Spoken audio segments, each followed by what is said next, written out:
So I like to give people a little trick to remember. My name is Orest, like Forrest without the F. And people go, is that your real name? No, that's the name I chose because I like to get beat up in grade school. Speaking of grade school, I was the envy of every girl in 5th grade. Wow. Yep. Coming in at 4'10" and 165 pounds, I was the first person with boobs in the 5th grade. A perky pair, size B. Man boobs before I was a man. They're coming back now. No, sir, you cannot touch them. Okay? Yep. You know, as you get older, you get to experience different things, like a colonoscopy. So I got one a few months ago, and when I woke up, the nurse came in and gave me a DVD of the procedure. Great, that's what I wanted. So a few nights later, on date night, instead of watching The Notebook, my wife accidentally slipped in a copy of that. Needless to say, nothing else got slipped in that night. Which kind of surprised me, because I watched it till the end, and I said, man, you have a handsome colon. Yep. I like to watch classic rock on VH1, because it tells you a little story about the bands.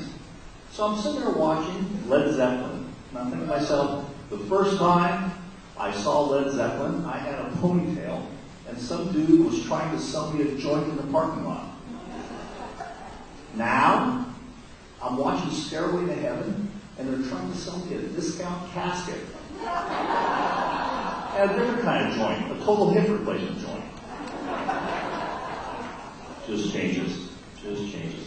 You know, I'm a political junkie, and I enjoy politics, and I watch it pretty closely. So, you know, there's been campaigns about all these evil words that we can get out of our dictionary and use every day. Like the word bossy to describe women in the workplace. I guess they're working their way through the B words. You won't like where this is going. So I asked my boss what she thought about Van Bossy campaign. She said, shut up and get back to work. Well, I guess you're going to be working on the C words next month.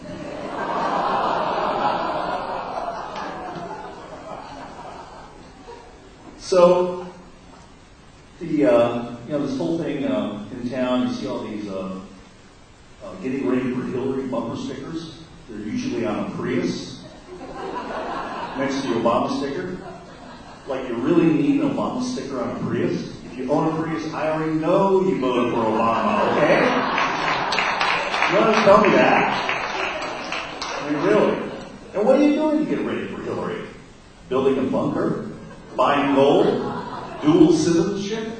Or are you looking for a trailer park in Apache Junction? You know, I gotta give it to the president though. He has set the bar very high for other presidents. I don't think they're ever going to achieve that.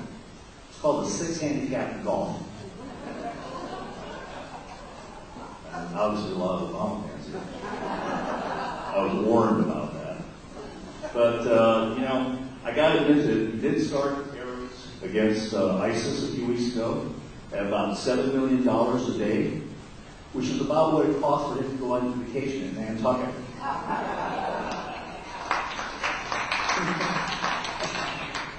All right, folks, that's about it. My time is up, and I want to introduce you, the very funny Stuart Preston.